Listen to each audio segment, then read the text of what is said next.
It was a really crummy season for sure. It hurts, but I don't want to take another lap around that mountain. And I don't want to waste the pain, because I believe that Jesus can use it in the lives of others. Yeah. Jeremiah 29:11. I know the plans I have for you, says the Lord. Plans for prosper you, not to harm you. Plans for hope and for a future. And I held on to that big time in this last season. And I'm excited to see Jesus bring that to life in the new season ahead here. It's been a crazy life the last couple of years since I lost my feet. What do you think about your whole life being uprooted and taken on the road and put in a tour bus? You want to do it some more, or you ready to tap out? Or? For me, it involves more people than just me, on the road. So I need to sit down, particularly with my wife, and just double check and make sure she's ready to go. Do you still want to do this? Yes.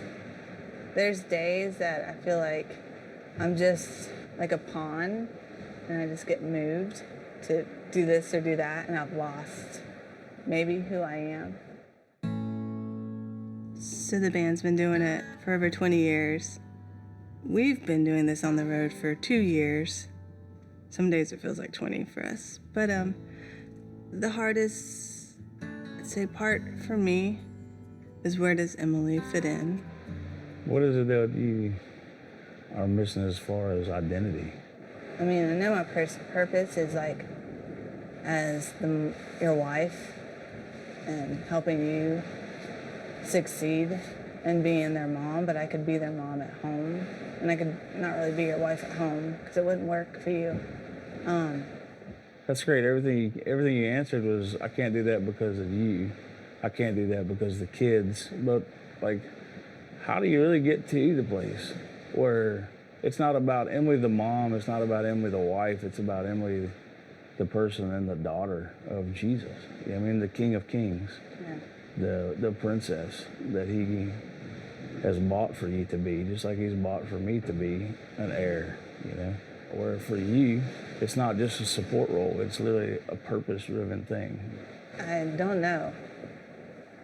There's been a couple of times, I think I've tried and I feel awkward or I feel like out of place, so I just step back. I'll just encourage you, obviously by yourself, but also together as a family, sitting together and praying and asking Jesus what he has for you. It's not just to be a guy with no feet, wife, caregiver. You know what I mean? That's obviously a huge blessing to me and something that's needed, but that's not all that God has for you, And so let's just ask him together, if that's all right. So Jesus, I thank you for Emily, God. I thank you. She's been the grace that you've given me in the form of a person, God. God, I just ask, Lord, for all this awareness, through all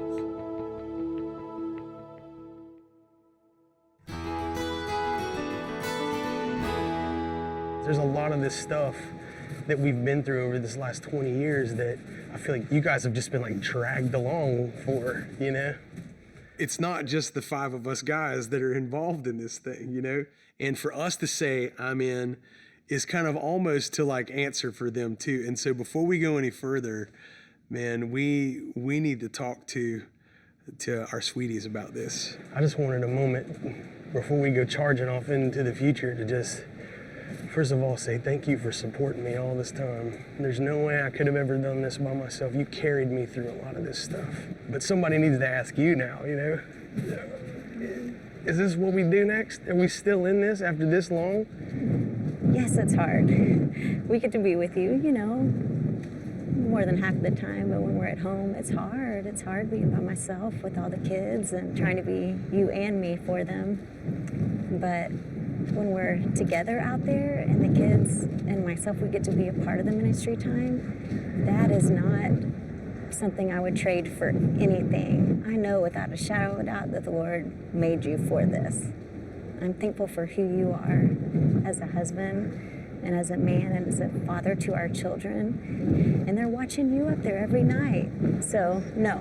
Yeah, we're still in it. Do you ever think about, though, do you ever think about, what if we did something else? What if we, I don't know what that would be. Yeah, think about that. Because if I had never met you, I'd be living in Houston, probably married to a oil guy or something. Yeah, I'm sorry with about a that. 9-to-5 job, and that would be a boring life for me. You're my man. Yeah? I am your man. Yeah. Nobody else I'd rather be in it with, I'll tell you that. Yeah. That's exactly right. I love you, sweet. I love you too. The only way somebody like me could ever marry somebody like Candace Weaver is because there is a God and he is very merciful and he is very gracious to me. I'm telling you, she has been such an incredible support and encouragement in my life. And I wouldn't want to do any of this without her.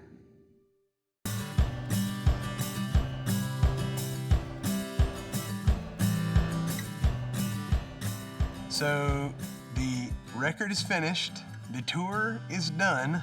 The question is, what comes next? Is this still the right thing? Are we still doing what it is that God's, laying out for us to do? And for us as 5 guys in Big Daddy Weave, can we all answer the same question? Are we still in after everything and after all this time? You get settled in your rooms? Yeah, man. We've been through a whole lot of stuff in this last season, and I know you have been under the gun. Yeah. And so we wrapped up a tour, and here we are on another cruise. And dude, can we do this for? I don't know. We've done it for 20 years. Can you keep doing this after all this time? Mm-hmm. I don't know, man. Where are you at with it? There have definitely been times where I didn't see how this could continue. Such hard times financially and just being on the road and emotionally, all these struggles. Yeah, it has been incredibly busy, but being home has just been really great to try to balance the family side and the record side, and just being able to have that time as a family. And it's helped just kind of get through or recover from some of the season that we've been through, and not allow this to become that dark, heavy season as well, by being so swamped that it's miserable, Right. As far as looking to the future, man, who knows? But as long as the Lord's still leading, and I'm in it, When Don Moen shared with us about, there's just a special grace for this season and for this life or whatever, and that when it's over, God just sort of removes that grace, the grace lifts. And I don't know that I feel that happening. After listening to the record, I hear people's feedback and they're saying dude, there's so much joy on this record. I'm like, the songs came from this place of pain, I know, right? but there's this joy. I'm excited to see what's past the last season. Yeah. And so I just want you to know I'm in. There's nobody else I'd rather do this with, man. Yeah, totally. When I joined the band, it was coming from a place of I want to do ministry. I want to do that however that looks, and I never really dreamed about being in a band like Big Daddy Weave, but this is where I am, and this is where God has put me, and this is where God has called me to be, to speak my story with my brothers through our music to all those people that we meet every night.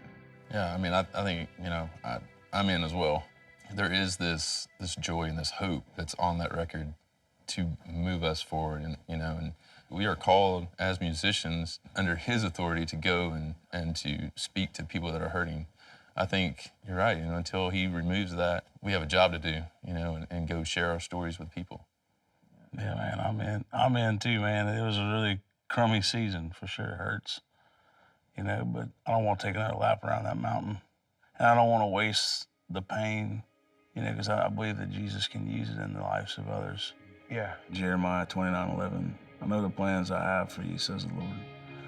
Plans to prosper you, not to harm you. Plans for hope and for a future. And I held on to that big time in this last season. And I'm excited to see Jesus bring that to life in the new season ahead here. I'm definitely in. I'm just excited about sharing the news of this, and I feel like there's a unanimous commonality that we have right now with everybody. And so it's really cool, to see what that's going to look like when we start to even do that live. I love to see that all of our guys are unanimous in that, of just if His hand's on it, let's go. And if it's not, then let's fold, or whatever you want to call it. I'm in, dude. Yeah, Me too. Yeah. totally, man. It's good. We're in it. We're still here after all this time. You know, we can't say what is to come, you know, but we can say yes to today with hope and trusting Him. Probably wondering why we're gathered here, but I wanted to get you together just to talk about a few things, and I thought, what better place than something with a view like this? Yeah. The word came through that you've met, you've talked with your wives, you've prayed and considered what's next, and I heard you're in, which blesses my heart, because you have a lot to give. 20 years, and it's still in you. The fire of God is still in you. I thought we'd just get everybody together and just really just say, okay, God commissioned us in this moment. Yeah. So, hey guys, I brought some of your family. I hope you're doing the math. Look at this, what 20 years has birthed. Man, let's just surround them, lay hands on them, and let's just ask the Lord to commission this. Daddy God, we just tell you right now that 20 years is nothing to you. It seems like a lifetime for us. And God, I know that. Man, what a special moment that was. When this whole thing started, it was just the five of us, and the bow of that boat, it was full of people. You know, there's life. Kind of feels like in Lion King where like Rafiki's like holding the baby, you know, Simba up or whatever, you know. This is a new season. This is a new time of hope and looking forward to the future with hope for Big Daddy Weave. That was a special thing to be there all together in that place, sharing that blessing and speaking that blessing over us.